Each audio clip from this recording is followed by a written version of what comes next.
तो गाइज मैं हूं आयुष और आप देख रहे हैं रेसल इंडिया और स्वागत है आपका आज के इस मंडे नाइट रॉ के रिव्यू में। जो शो आज हमें देखने को मिला ड्राफ्ट नाइट 2 का, काफी सारे शॉक्स, सरप्राइजेस और अच्छे ड्राफ्ट पिक्स आज WWE ने करे हैं जो कि मेरी प्रेडिक्शंस में भी थे। और मैं खुश हूं इस बात से कि फाइनली WWE को रियलाइज हुआ है कि कुछ सुपरस्टार्स को चेंज की जरूरत है और वो चेंज उनको दिया जा रहा है। तो बात करेंगे आज हम शो के बारे में, जो कुछ हुआ। फटाफट से आप इस वीडियो को लाइक कर दे गाइज, और जितने ज्यादा लाइक उतना ही होता है हमारा यहाँ पे फायदा। स्टार्ट करते हैं सबसे पहले ड्राफ्ट के रिजल्ट्स से, और मैं आपको बताने वाला हूं सारे राउंड्स के रिजल्ट्स। जो सुपरस्टार्स उसी शो पे रहे हैं उसको हम डिस्कस नहीं करेंगे, लेकिन जो चेंजेस हमें देखने को मिले उसके बारे में हम बात करते हैं। जो सबसे पहला राउंड था वो था गाइस यहाँ पे the fiend Bray Wyatt to Monday night Raw, और साथ के साथ Street Profits to Friday night SmackDown. तो ये एक ऐसा चेंज था जो कि ऑब्वियसली होना जरूरी था। स्ट्रीट प्रॉफिट्स का मुझे पता नहीं कुछ खास क्या इंप्रूवमेंट होगा, लेकिन फील्ड का रॉ पे आना एक बहुत बड़ी बात है। राउंड 2 की हम बात करें तो ब्रॉन स्ट्रोमैन, मैट रिडल और जेफ हार्डी तीनों ही मंडे नाइट रॉ पे,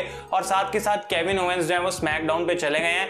मतलब ये तीन बड़े बड़े नाम है जो मंडे नाइट रॉ पे आए हैं। और मैट रिडल ने तो अभी रिसेंटली अपना स्मैकडाउन पे डेब्यू करा था, उनको कोई खास फ्यूड भी नहीं मिली और अब वो मंडे नाइट रॉ पे आ गए। क्या इसका मतलब ये है कि विंस के पास एक्चुअली कोई प्लान्स है मैट रिडल के लिए? देखना इंटरेस्टिंग होगा। राउंड 3 की हम बात करते हैं तो लार्स सलीवन जा चुके हैं स्मैकडाउन के ऊपर और अलेक्सा ब्लिस आ गई है मंडे नाइट रॉ पे। तो ऑब्वियसली अगर फील्ड रॉ पे आ रहे थे तो ब्लिस को भी साथ में आना था। और अगर लार्स सलीवन की बात करें तो उन्होंने अपना रिसेंटली इस स्मैकडाउन पे रिटर्न करा था और वो उसी ब्रांड पे रहने वाले हैं। अगले राउंड की हम बात करते हैं जो कि था राउंड 4। तो इलायस, लेसी एवंस और शेमस, ये तीनों सुपरस्टार्स जो हैं आ चुके हैं मंडे नाइट रॉ पे। और इलायस का आज कैसे हमें रिटर्न देखने को मिला उसके बारे में हम बात करेंगे। राउंड 5 की हम बात करते हैं Nikki Cross to Monday night Raw, Robert Roode, Dolph Ziggler and Apollo Crews to Friday night SmackDown. Round 6 में एलिस्टर ब्लैक टू स्मैकडाउन, जो कि मैंने कहा था अपनी प्रेडिक्शंस में, मजा आ गया सुन के मेरे को। फाइनली एलिस्टर ब्लैक को कुछ बढ़िया मिल सकता है। और फिर राउंड 7 की मैं बात करूंगा जो कि हुआ नहीं था शो के ऊपर, लेकिन बाद में रॉ टॉक या फिर WWE नेटवर्क एक्सक्लूसिवली अनाउंस करा गया था। और इसमें भी 2 चेंजेस हमें देखने को मिले हैं कि जेलिना वेगा और रायट स्कॉट जो है अब वो जा चुके हैं स्मैकडाउन के ऊपर। तो ये इंटरेस्टिंग ड्राफ्ट रहा, काफी सारी चीजें हमें देखने को मिली। आप लोग मुझे अपने कमेंट्स में बताएं कि टॉप 3 ड्राफ्ट पिक्स आपके कौन से रहे इस ड्राफ्ट सीजन में, मैं कहना चाहूंगा। और क्या आपको लगता है इनसे क्या फर्क पड़ेगा शोज के ऊपर, मतलब जो भी सुपरस्टार्स रॉ या स्मैकडाउन पे गए हैं वो क्या चेंज लेके आएंगे। अब एक्चुअली में हम बात करते हैं शो की गाइस, तो सबसे पहले यहाँ पे स्टार्ट होता है रैंडी ऑर्टन आ जाते हैं रिंग के अंदर और वो बात करते हैं कि किस तरीके से जो है अब वो ड्रू मैकिंटायर को हेल इन अ सेल में हराने वाले हैं। और वो जैसे ही RKO बोलने वाले होते हैं, ड्रू मैकिंटायर आके उनको इंटरप्ट करते हैं और मैकिंटायर कहते हैं मैंने ये बात प्रॉमिस करी थी कि जब भी मैं तुम्हें देखूंगा तो मैं उस समय तुम्हें पीटूंगा और मैं अपने प्रॉमिस पे हमेशा रहता हूं। तो वो आते हैं रिंग में और दोनों के बीच में हमें ब्रॉल देखने को मिलती है, छोटी सी, लेकिन रैंडी ऑर्टन जो है वो एस्केप करके यहाँ से निकल जाते हैं। और ड्रू मैकिंटायर को काफी खुशी मिल रही होती है इस बात की कि उनको एक बार फिर से 1 अप मिल गया ओवर रैंडी ऑर्टन। इसके बाद गाइस हमें मैच देखने को मिलता है केविन ओवेंस और एलिस्टर ब्लैक का, जो कि एक कमाल का नो DQ मैच था। और ये दोनों सुपरस्टार्स का ब्रांड अब सेपरेट नहीं हो रहा, अभी भी ये स्मैकडाउन के ऊपर है दोनों, तो ये फ्यूड वहां पे भी कंटिन्यू करी जा सकती है। लेकिन आज ये जो मैच हमें देखने को मिला it was very very good. एक मूव हमें देखने को मिलता है जब 2 चेयर्स के ऊपर एलिस्टर ब्लैक करते हैं मीटी ऑरा ऑन केविन ओवेंस, भाई मजा आ गया देख के उसको। और एंड में जो है केविन ओवेंस टेबल के थ्रू एक पावर बॉम्ब लगाते हैं और एलिस्टर ब्लैक को यहाँ पे पिन कर देते हैं। तो इन दोनों की फ्यूड चल तो अच्छी रही है, लेकिन आखिर किस चीज के लिए दोनों लड़ रहे हैं वो मुझे अभी तक समझ नहीं आ रहा। कुछ स्टोरी नहीं है इनकी फ्यूड के पीछे, बस मैच के बाद मैच हुए जा रहे हैं और उस चीज को मैं स्मैकडाउन पे इंप्रूव होता हुआ देखना चाहूंगा अगर ये फ्यूड एक्चुअली में कंटिन्यू होती है। इसके बाद गाइस हमें देखने को मिलती है मिस टीवी की segment with Mandy Rose and Dana Brooke, और यहाँ पे मिस कहते हैं कि अच्छा हुआ कि मैंने तुम्हें रॉ पे जो है वो ट्रांसफर करा दिया क्योंकि अब तुम देखो जीत रही हो अपने मैच। और मैंडी कहती है मैं तुम्हें कभी थैंक यू नहीं बोलूंगी क्योंकि तुमने जो काम किया वो अच्छा नहीं था मुझे और ओटिस को सेपरेट करके। और बेसिकली वो कहती है मैं रॉ पे जीत रही हूँ, तो ये बात सही है। और उसके बाद यहाँ पे लाना और नटालिया आ जाते हैं और इन दोनों विमेंस टीम्स के बीच में लड़ाई होनी शुरू हो जाती है। बैक से चले जाते हैं ब्रॉल करते करते। मिज अपना जो है वो सेगमेंट को कंटिन्यू रखते हैं, लेकिन यहाँ पे लार्स सलीवन आ जाते हैं और सलीवन यहाँ पे एक्चुअली में रिंग के अंदर घुसते हैं तो मिज भाग लेते हैं और मॉरिसन को अकेला छोड़ देते हैं। और लार्स सलीवन ने बुरे तरीके से यहाँ पे डिस्ट्रॉय कर दिया जॉन मॉरिसन को। अब ये काइंड ऑफ हिंट हो सकता है कि मिज और मॉरिसन का ब्रेकअप होने वाला है, और अगर ऐसा होता है तो एक काफी अच्छी फ्यूड बन सकती है रॉ के ऊपर। और WWE के पास है बिल्कुल सही मौका है इनको ब्रेकअप करने का, क्योंकि लार्स सलीवन तो स्मैकडाउन पे चले गए तो आज जो उन्होंने यहाँ पे किया उसका कोई मतलब नहीं था। और मॉरिसन और मिज के बीच में आखिर आगे क्या होगा ये देखना इंटरेस्टिंग रहेगा। इसके बाद गाइस हमें देखने को मिलता है कि बैक स्टेज न्यू डे और स्ट्रीट प्रॉफिट्स अपने टाइटल्स आपस में एक्सचेंज कर लेते हैं। अब आई डोंट नो आप लोग मुझे कमेंट्स बताएं कि क्या ये सही तरीका था ऐसे टाइटल्स को बस एक्सचेंज कर लिया, अच्छा हम स्मैकडाउन पे आ गए, हमें स्मैकडाउन वाले टाइटल दे दो, तुम हमारे रॉ के टाइटल रख लो। बिल्कुल इस तरीके से यहाँ पे उन्होंने जो टाइटल चेंज कर दिया और न्यू डे अब ऑफिशियली रॉ के टैग टीम चैंपियंस बन चुके हैं और दूसरी तरफ स्ट्रीट प्रॉफिट्स जो हैं वो ऑफिशियली स्मैकडाउन के चैंपियंस हैं। इसके बाद गाइस आ जाते हैं the Monday night messiah Seth Rollins एक बार लास्ट टाइम अपनी फेयरवेल स्पीच देने और वो बात करते हैं कि किस तरीके से वो तो यहाँ से जा रहे हैं, इनको कोई रिप्लेस नहीं कर सकता। वो कहते हैं ऑब्वियसली डोमिनिक मिस्टीरियो या रे मिस्टीरियो मुझे रिप्लेस नहीं कर सकते क्योंकि वो भी स्मैकडाउन के ऊपर चले गए हैं, तो कौन है यहाँ पे, ऐसा कोई है नहीं और मुझे बहुत बुरा फील हो रहा है मंडे नाइट रॉ के लिए। और बाहर आ जाते हैं जेफ हार्डी और जेफ हार्डी कहते हैं मुझे लगता है मैं परफेक्ट बंदा हूं जो कि तुम्हें रिप्लेस कर सकता है, तुम्हारी वैसे भी यहाँ कोई जरूरत नहीं है। और रॉलिंस हंसते हैं यहाँ पे और जेफ को कहते हैं कि तुम अपने मैच के लिए रेडी रहो जो कि होने वाला है तुम्हारा यहाँ पे, बाकी मैं देखता हूँ, मैं यहाँ से जा रहा हूँ। और जैसे सेथ रॉलिंस यहाँ से जा रहे होते हैं एजे स्टाइल्स अपनी एंट्री करते हैं और कहते हैं कि भाई सेथ देखो सीधी सी बात बता रहा हूँ कि हमें तुम्हारी कोई जरूरत नहीं है, तुम निकलो यहाँ से। एजे आगे चले जाते हैं, रॉलिंस पीछे से आते हैं, कहते हैं तुमने क्या कहा, और ये बेसिकली जो है इन तीनों के बीच में एक ट्रिपल थ्रेट मैच के अंदर कन्वर्ट हो जाता है। और क्या कमाल का मैच था, मतलब भाई मैं तो इसको 4.55 स्टार्स तक भी दे सकता हूँ। क्या गजब कर दिया इन तीनों ने आज रिंग के अंदर और इतना मजा आया मुझे इस मैच को देखने में, इतना close back and fourth Tej match और मतलब परफेक्ट ट्रिपल थ्रेट मैच और तीनों कितने कमाल के स्टार्स हैं। और मैं सोच रहा था ये मैच अगर किसी बड़ी चैंपियनशिप के लिए भी हो तो रेसलमेनिया में भी मैं इसको देख सकता हूँ, कोई बड़ी बात नहीं है।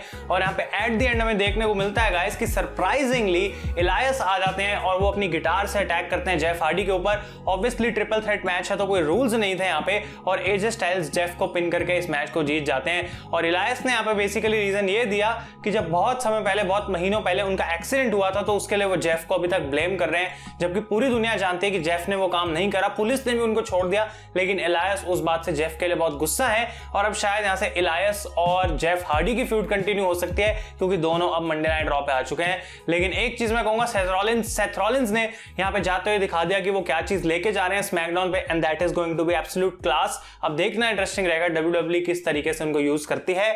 इसके बाद हमें देखने को मिलता है डेना ब्रुक एंड मैंडी रोज का मैच अगेंस्ट नटालिया एंड लाना, और यहाँ पे क्या होना था, मैंडी और डेना जीत गई और एंड में हमें देखने को मिलता है कि नटालिया लाना को कहती है कि भाई हमारे बीच में आपस में कुछ बन नहीं रही है, मैं थक चुकी हूं और मैं यहां से जा रही हूं, बेसिकली ये होता है। उसके बाद एंजल गार्जा अगेंस्ट अंड्राडे हमें देखने को मिलता है, जेलिना वेगा यहां पे कमेंट्री के ऊपर होती है और गार्जा जीत जाते हैं विंग क्लिपर लगा के। और मैच के बाद यहां पे फील्ड और अलेक्सा ब्लिस आते हैं और जेलिना वेगा और अंड्राडे के ऊपर सिस्टर एबिगेल लगाते हैं और वो अपना अराइवल जो है यहाँ पे ऑफिशियली कर चुके हैं और काफी बढ़िया ये मोमेंट थी। अब आप लोग मुझे कमेंट्स में बताएं कि आखिर किसके साथ फील्ड की एक्चुअली में फ्यूड चल सकती है, कौन हो सकता है वो। अगर एक नाम मेरे दिमाग में आता है तो वो ड्रू मैकिंटायर है, लेकिन क्या ड्रू मैकिंटायर जो है वो एक्चुअली में चैंपियनशिप रिटेन करेंगे हेल इन अ सेल में, वो भी देखने वाली बात रहेगी। तो डेफिनेटली आप मुझे कमेंट्स में बताएं। इसके बाद हमें देखने को मिलता है रॉ टैग टीम टाइटल्स का match, the New Day against Robert Roode and Dolph Ziggler. और ये रॉबर्ट रूड और डॉल्फ जिगलर की टीम स्मैकडाउन पे जा रही है, लेकिन तब भी इनको एक मैच चाहिए था और ऑब्वियसली हम जानते थे यहाँ पे कौन जीतने वाला है, न्यू डे। अब मेरे को लगता है कि टैग टीम्स बची नहीं है कुछ खास, क्योंकि न्यू डे को भी ब्रेकअप कर दिया, वो 2 बंदे तो बच गए, लेकिन आखिर कैसी टैग टीम्स बची हैं स्मैकडाउन के ऊपर कुछ समझ नहीं आ रहा। स्ट्रीट प्रॉफिट्स से लोग ऑलरेडी बोर हो चुके, तो क्या हम उनको भी देखना चाहते हैं एज चैंपियन। ये टैग टीम वाली सिचुएशन अभी भी एक प्रॉब्लम है WWE के लिए। आप लोग बताएं कि क्या इसका सोल्यूशन हो सकता है, कौन सी ऐसी टीम है जिसको चैंपियन बनाया जा सकता है और अच्छी हो सकती है टैग टीम डिवीजन, क्योंकि अभी इसका जो सोल्यूशन है वो मेरे को तो कुछ समझ आ नहीं रहा। इसके बाद गाइस हमें देखने को मिलता है रिकोशे अगेंस्ट सेड्रिक अलेक्जेंडर, और ये मैच में काइंड ऑफ एक स्टिपुलेशन लगा दी थी रिकोशे ने, और वो कहते हैं कि अगर मैं जीतता हूं तो हर्ट बिजनेस तुम अपने रास्ते में अपने रास्ते, हम एक दूसरे से कभी डील नहीं करेंगे, लेकिन अगर तुम इस मैच को जीतते हो तो मैं हर्ट बिजनेस को ज्वाइन कर लूंगा। तो ये मैच चल रहा होता है और MVP चेयर फेंकते हैं रिंग के बीच में और वो कहते हैं सेड्रिक को तुम इसको यूज करो क्योंकि रेफरी नीचे गिरा होता है, लेकिन रिकोशे चेयर को ब्लॉक करके अपने हाथ में पकड़ते हैं और वो बजाते हैं उसको रिंग के बीच में और फिर अलेक्जेंडर के हाथ में फेंक देते हैं। तो जब रेफरी मुड़ता है उसको ऐसा लगता है कि रिकोशे को अटैक करा है सेड्रिक ने और वो बेल के लिए कॉल करता है और DQ से यहाँ पे रिकोशे इस मैच को जीत गए हैं। तो उन्होंने स्मार्ट गेम खेली और उल्लू बना दिया पूरे हर्ट बिजनेस को, और बेसिकली गाइस यहाँ पे हमें देखने को मिला और रिकोशे और हर्ट बिजनेस अब प्रॉब्ली अपने पाथ पे जा चुके हैं। और अपोलो क्रूज स्मैकडाउन पे सेड्रिक अलेक्जेंडर हर्ट बिजनेस में, Mustafa Ali is the leader of Retribution. Ricochet का क्या होगा मैं आपको बता सकता हूं, he is going to get buried, और इसमें विंस मैकमैन को काफी ज्यादा मजा आने वाला है। देखेंगे आगे आने वाले हफ्तों में कि कौन कौन रिकोशे को हरा सकता है। इसके बाद गाइस फाइनली हमारा मेन इवेंट आता है जो कि एक डुअल ब्रांड बैटल रॉयल थी और ये मुझे समझ नहीं आया मैच आया कहां से, लेकिन आस्का की चैंपियनशिप के लिए नंबर 1 कंटेंडर मैच था और इसमें स्मैकडाउन के सुपरस्टार्स क्यों थे, मतलब कुछ खास मेरे को समझ नहीं आई। लेकिन यहाँ पे हमें मैच के बीच में देखने को मिलता है कि लाना बाहर गिरी होती है और शेना बेजलर मदद करती है नाया जैक्स को एलिमिनेट करने के लिए और नाया आ जाती है बहुत ज्यादा गुस्से में, उनको लाना दिखती है और चौथी बार उनको वो समोन ड्रॉप लगाती है थ्रू द अनाउंसर्स टेबल। लेकिन एक्चुअली में इस पॉइंट पे लाना एलिमिनेट नहीं होती, वो बस रिंग के बाहर गिर जाती है जाके और एंड में नटालिया यहाँ पे एलिमिनेट करती है लेसी एवंस को और ऐसा लगता है कि नटालिया जीत चुके हैं, लेकिन पीछे से लाना आके उनको एलिमिनेट करती हैं and Lana has become the number 1 contender for the Raw women's championship. मतलब अगर एक मैच प्री शो के लिए चुनना था एल इन ए सेल में तो यहाँ पे वो मिल गया, लेकिन आस्का के लिए बुरा लग रहा है क्योंकि कोई भी वुमेन सुपरस्टार बिल्ड ही नहीं करा जा रहा है अभी रॉ ब्रांड के ऊपर जो कि मैं सोच सकूं कि हाँ ये आस्का को और आके रॉ वुमेन्स चैंपियन बन सकता है। और Lana as Raw women's champion really not, मतलब इससे पहले ज़ेलिना वेगा, अब लाना, मतलब किस किस को मौका मिल रहा है समझ नहीं आ रही। लेकिन आखिर होगा क्या रॉ वुमेन्स चैंपियनशिप के साथ, ये देखना इंटरेस्टिंग है। और उसके बाद फाइनली गाइस यहाँ पे ड्रू मैकिंटायर और रैंडी ऑर्टन मैच के बीच में भी दिखाया जाता है बैक स्टेज लड़ रहे हैं और मैच खत्म होते ही मेन इवेंट के बाद वो आ जाते हैं रिंग साइड, अपनी ब्रॉल कंटिन्यू करते हैं, लड़ते रहते हैं और फाइनली इनको सिक्योरिटी सेपरेट करती है और दोनों बहुत ज्यादा गुस्से में लग रहे हैं। तो इनका जो हेल इन ए सेल मैच है काफी अच्छे तरीके से बिल्ड करा जा रहा है और एक चीज जिसकी मैं तारीफ करूंगा WWE को क्रेडिट दूंगा कि तीसरा मैच है मैकिंटायर और रैंडी ऑर्टन का और वो इस चीज को बोरिंग नहीं फील करा रहे, जो कि काफी अच्छी बात है और डेफिनेटली ये चीज मुझे पसंद आ रही है। तो गाइस अगर आपको वीडियो पसंद आई तो लाइक करें। ये था मेरा आज का मंडे नाइट रॉ का review. Thank you so much for watching. बात करेंगे और चीजों के बारे में और अपनी बेस्ट ड्राफ्ट पिक्स एक बार फिर से कहूंगा कॉमेंट्स में बताने ना भूलें। Thank you so much. मैं हूं आयुष और आप देख रहे हैं रेसल इंडिया।